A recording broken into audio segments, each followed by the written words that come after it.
નદી એક અને તેના નામ 5.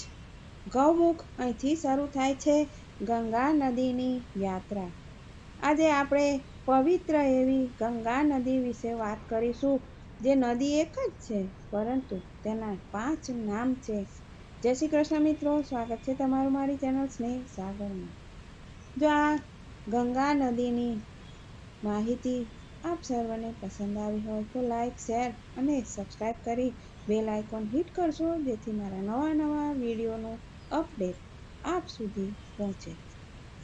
હાલ મહાકુંભને કારણે પ્રયાગરાજના સંગમ પર કરોડો ભક્તોએ ત્યાં આસ્થાની ડૂબકી લગાવી સૌ ત્યાં એકઠા થયા.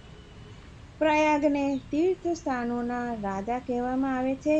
આ સ્થાન પર મોક્ષદાયિની ગંગા નદી, યમુના નદી અને સરસ્વતી નદી 3 ભેગા થાય છે અને ત્રિવેણી સંગમ બનાવે છે. પરંતુ શું આપણે જાણીએ છીએ કે ગંગા નદીનો ઉદ્ભવ ક્યાં છે? ગંગા નદી કેટલી જૂની છે? કેટલાય લોકો એવું માને છે કે ગંગા નદી ઉત્તરાખંડના ગૌમુખમાંથી નીકળે છે, પરંતુ એવી હકીકત નથી, એવી માન્યતા છે. એક પાતળો પ્રવાહ ગૌમુખમાંથી નીકળે છે, જેને ભાગીરથી નદી કહેવામાં આવે છે, અને ઉત્તરાખંડના 4 ધામમાંથી એક ગંગોત્રી પણ ભાગીરથી નદીના કિનારે આવેલું છે. ગંગા નદી ગૌમુખમાંથી નથી નીકળતી તો તે ક્યાંથી આવે છે? જવાબ છે દેવપ્રયાગ. દેવપ્રયાગ ઉત્તરાખંડના 5 પ્રયાગમાંથી છેલ્લો પ્રયાગ છે અને આ સ્થળે ભાગીરથી અને અલકનંદા નદીઓનો સંગમ થાય છે, જેને ગંગા નદી કહેવામાં આવે છે, અને ગંગાનો પ્રવાહ અહીંથી શરૂ થાય છે એવું માનવામાં આવે છે. જો વૈજ્ઞાનિકોનું માનવું હોય તો લગભગ કેટલાય હજારો વર્ષ પહેલા યુરેશિયન પ્લેટ અને પૃથ્વીની નીચે ભારતીય પ્લેટ અથડાઈ હતી, અને આ ટક્કરના પરિણામે હિમાલયનું નિર્માણ થયું અને ગંગાનો જન્મ હિમાલયના અસ્તિત્વમાં આવ્યાના કેટલાય લાખો વર્ષો પછી થયો.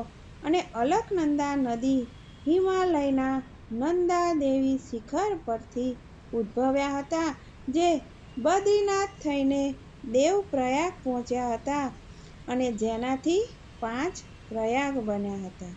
ભાગીરથી નદી હિમાલયના ગંગોત્રી હિમ નદીમાંથી વહેવા લાગી, અને અલકનંદા અને ભાગીરથીનો સંગમ દેવપ્રયાગ ખાતે થયો હતો, જ્યાંથી ગંગા નદીનો ઉદ્ભવ થયો હતો એવું પૌરાણિક માન્યતા અનુસાર માનવામાં આવે છે. ત્યારબાદ હરદ્વારથી ગંગા પર્વતોમાંથી મેદાનોમાં પ્રવેશ કરે છે, અને ગંગા નદી 11 રાજ્યોમાંથી પસાર થાય છે. આશરે 2500 કિલોમીટરનું અંતર કાપીને તે બંગાળની ખાડીમાં જઈને દરિયાને સાગરને મળે છે. ઘણી મોટી નદીઓ હરિદ્વાર પછી ગંગામાં ભળી જાય છે. આ યાદીમાં રામગંગા નદી, ગોમતી નદી, યમુના નદી, ઘાઘરા નદી, ગુંડક નદી, કોસી નદી અને બ્રહ્મપુત્ર જેવી નદીઓના નામ સામેલ છે. 2500 કિલોમીટર આશરે યાત્રા દરમિયાન ગંગાનું નામ 5 વખત બદલાય છે. હા મિત્રો, તમે જાણતા હોય તો ગંગોત્રીના ઉદ્ભવ સ્થાન પર તેને ભાગીરથી કહેવામાં આવે છે. દેવપ્રયાગથી આ નદી ગંગા તરીકે આગળ વધે છે. પશ્ચિમ બંગાળમાં ગંગાના 2 પ્રવાહમાં તે વિભાજિત થાય છે.